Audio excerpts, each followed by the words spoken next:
जनसभा के अध्यक्ष जी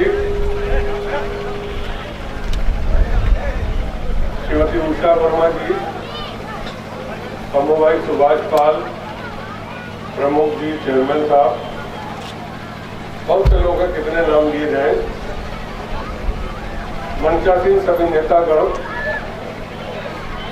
और श्री सांडी वासियों।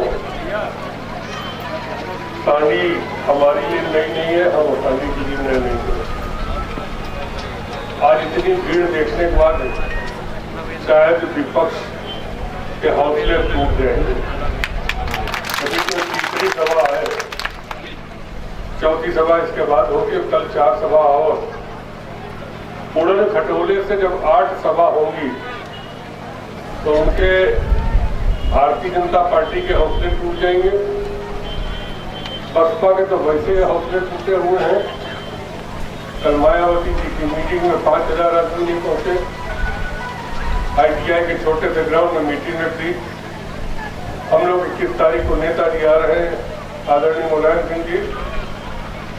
हम लोगों ने CIC ग्राउंड में उनकी मीटिंग रखी है और सारे विपक्ष को दिखा देंगे कि जब नरेश को सुनने इतने लोग आ सकते हैं तो फिर मुलायम को सुनने कितने लोग आएंगे। वहीं से चुनाव का फैसला, वहीं से चुनाव का फैसला हो जाएगा। 2 विधानसभा के क्षेत्र के लोग यहाँ पर हैं, सांडी विधानसभा। अब की तो एलिमिनेशन कमेटी ने हरदोई के सारे विधानसभा के क्षेत्र बदल दिए। एक जमाने में सुल्ता विधानसभा थी, अब सांडी में सांडी सुल्ता एरोरी मिला दिया, जिलों को फाड़ दिया, सांडी को 2 हिस्से में कर दिया, नदी के पार एक हिस्सा कर दिया, नदी के पार दूसरा हिस्सा कर दिया। लेकिन उनके दिल फाड़ने से जनता का दिल नहीं था। और आज चुनाव में कह सकता हूं, वैसे तो ये मीडिया वालों के जुम्मे हो गया है कि कौन जीतेगा कौन हारेगा, लेकिन इतने साल का जो हमारा तजुर्बा, उस तजुर्बे में आज हम कह सकते हैं कि पूजा भगवान लाखों मतों से जीतेंगी और विपक्ष को अपनी हैसियत बताएंगे। हम तो इससे शुरू करेंगे, बुरी नजर वाले तेरा मुंह काला। हम लोग भी जब कोई शुभ काम करते हैं तो काला टीका लगा देते हैं, निशान बना देते हैं। निशान किसका बनाते हैं? राक्षस का। बनता है कि नहीं बनता कि बुरी नजर न लगे। तो मैं यही कह रहा हूं कि बुरी नजर वालों, तुम्हारा मुंह काला, चाहे वो बुरी नजर भारतीय जनता पार्टी को, चाहे वो बुरी नजर बहुजन समाज पार्टी को, चाहे वो बुरी नजर कांग्रेस की हो, और चाहे कुछ और लोगों की हो जो पिछले चुनाव में सफाई थे, इस चुनाव में पता नहीं क्या है, मैं नहीं कह सकता। लेकिन मैं इतना जानता हूं, जब जनता निर्णय लेती है तो कथा कथित नेताओं का अपने आप स्वाहा हो जाए। आज हम लोग की जनता के निर्णय मुझे मालूम, मैं आज रुका हूँ, लोगों ने कह दिया नरेश की प्रतिष्ठा दांव पे लगी।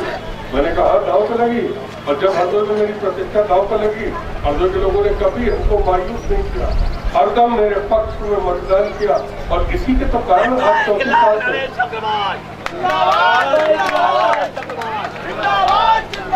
इसका गला पड़ गया है। गलगराव में भी मेहनत करते हैं, सांडी में भी कर रहा है।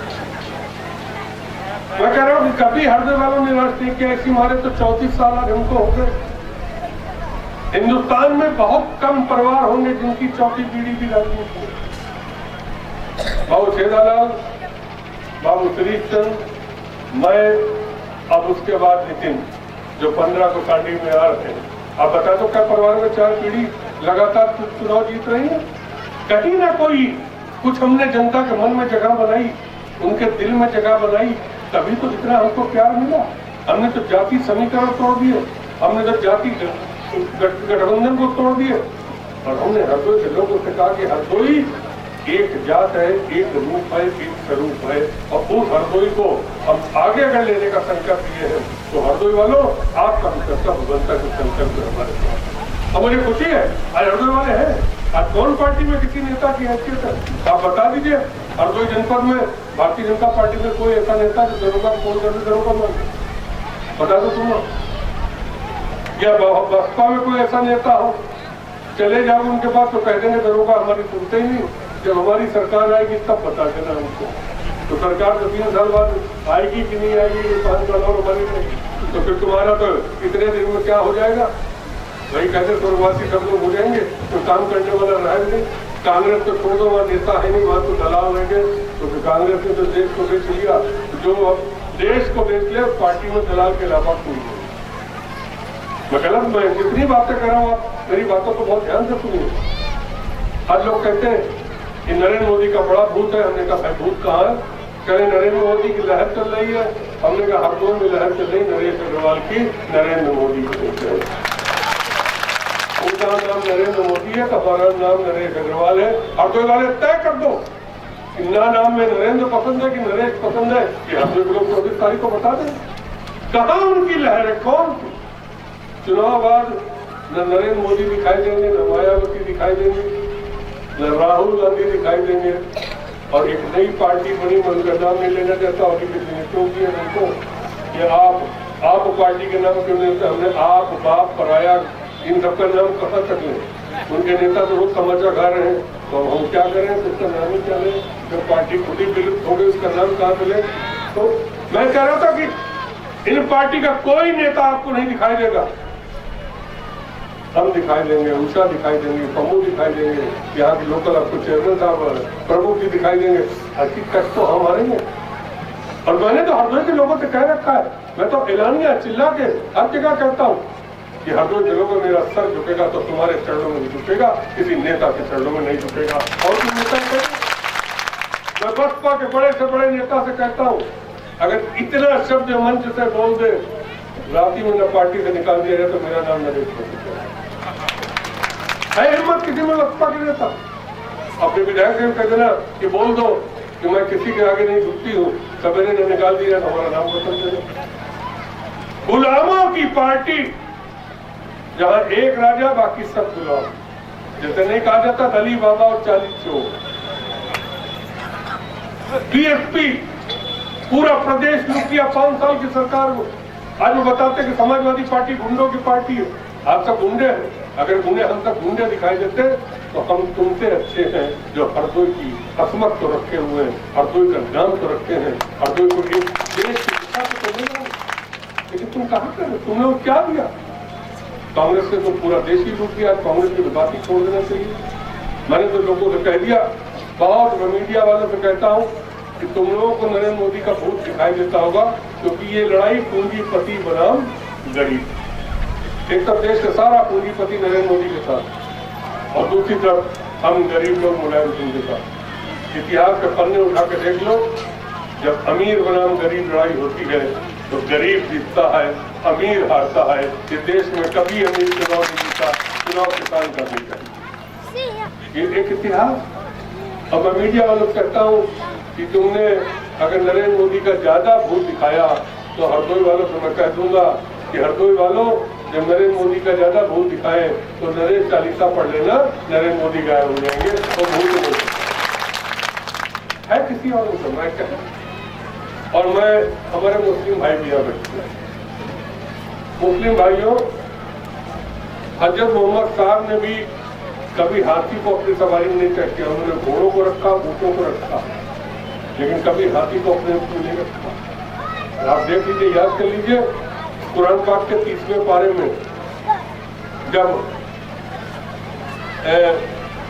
काबा शरीफ साहब को नुकसान पहुंचाने के लिए हाथियों की सेना जा रही थी, उस समय अल्लाह ने एक चिड़ियों की सेना भेजी। उन चिड़ियों को आबाबील कहलाते थे, उनको जो नबी नाम बताया आबाबील है, अबाबील, उन चिड़ियों को अबाबील कहते। उन चिड़ियों ने इतने पत्थर की बरसात करी कि या तो सब हाथी मर गए या भाग गए और काबा शरीफ को। तो जब हजरत साहब ने हाथी नहीं पसंद किया, फिर हम तुम हाथी कैसे पसंद करेंगे? क्या हाथी की सवारी करो? अंग्रेज भी कहता था उस जानवर की सवारी करो जिस जानवर की लगाम हाथ में हो। जिस जानवर की लगाम हाथ में ना हो, जानवर सवारी नहीं करना चाहिए। अंग्रेज कभी हाथी पे नहीं बैठा, हरदम घोड़े पे बैठा, गधे पे भी नहीं बैठा। गधे पे इंसान नहीं बैठते, गधे पे वो बैठा ले जाते जिनको हम लोग शैतान कहते हैं या फरिश करने वाला। अंग्रेज कभी तो हाथी पर नहीं बैठता, तो हम लोग तो हाथी बैठते हैं। पता नहीं कब महावत बीमार हो जाए, हाथी हमारी क्या दुर्घटना करते हैं। हाथी को तो ये भी नहीं, हमने तो अभी कहा कि ये तो कटियारी वाला बाढ़ का क्षेत्र है, हाथी साथ में लोगे, पानी आएगा तो हाथी का कंधे पे ला दोगे, साइकिल तो कंधे पे लाद भी लोगे, हाथी कहाँ ला दोगे? हाथी तो तुम्हारा बोझा बन जाएगा, हाथी अपने साथ तुम्हें भी दिए जाएगा। तो काहे के लिए? अरे मैं कहता हूँ कि हृदय वालों, अब चुनाव जो खुल रहा है, थोड़ा सा आप भी और साथ दे दो। अब चुनाव खुल रहा तो आपकी जवान भी खुल जाए। अगर आप अपनी जवान से, मैं जितने भी कार्यकर्ता बैठे हैं, मैं सभी कार्यकर्ता साथियों से कहूंगा अब सतर्क रहने का समय, क्योंकि जब दुश्मन हारता है तब दुश्मन तरह तरह की चाल करता है। अब कल ही भारतीय जनता पार्टी के प्रत्याशी ने लिख के हमारे खिलाफ दे दिया कि नरेश कहते हैं कि भारतीय जनता पार्टी का प्रत्याशी शराबी है। हमने कभी नहीं कहा, हमें नाम भी नहीं लिया, लेकिन इससे वो कहावत हमें याद आ गई।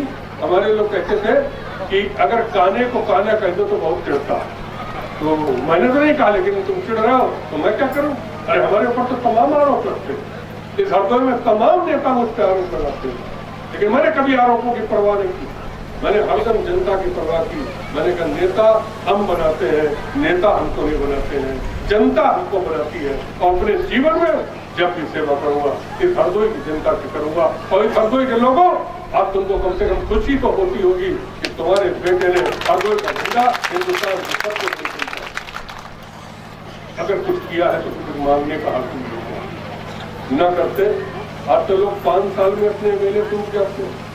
हम 34 साल हो गए हरदोई के लोगों, और जितनी उम्र बढ़ रही है उतना लोगों का लगाव बढ़ रहा है।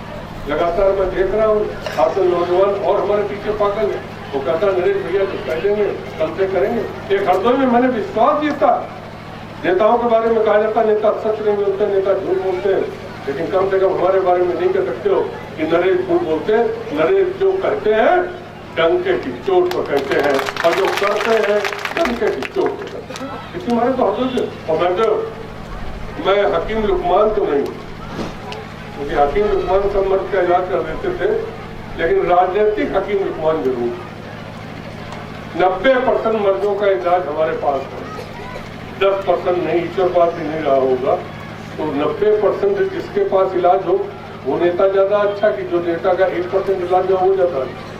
तुम क्या कर लेना, और मैं कहता तुलना भी कर लेना। चारों प्रत्याशी उषा वर्मा आपके बीच बैठी है। बसपा ने जिसको खड़ा किया उसने खुद ही अपने एफिडेविट में दिया कि सारी गंभीर धाराएं हमारे ऊपर लगी हुई है। 302, 307, 376, 395, 396 सभी धाराएं उन पर लगी। आप क्या कर लो किस तरह प्रतिनिधि चुनना। और भारतीय जनता पार्टी तो बाहरी को लिया ही है। मैं तो कुछ कहूँ नहीं, हमारे विधायक का भतीजा है, हम कुछ कह दें तो विधायक जी नाराज हो जाएंगे। कल कहते हैं नरेश फर्जी हेलीकॉप्टर से दौरा कर रहे हैं। इससे पहले उन्होंने कह दिया कि वो हेलीकॉप्टर से जहाँ जहाँ गए वहाँ चुनाव हार गए। कल कह देंगे कि खिलौना वाला हेलीकॉप्टर लिया के जनता को झूठ बना रहे थे, ये भी कह सकते हैं लोग। लेकिन चलिए जो कहे, और कांग्रेस ने एक जन सेवक खड़ा कर दिया। उन्होंने इतराज किया कि जन सेवा तो हम कर रहे हैं, जन सेवक वो कहाँ से पैदा हो गए।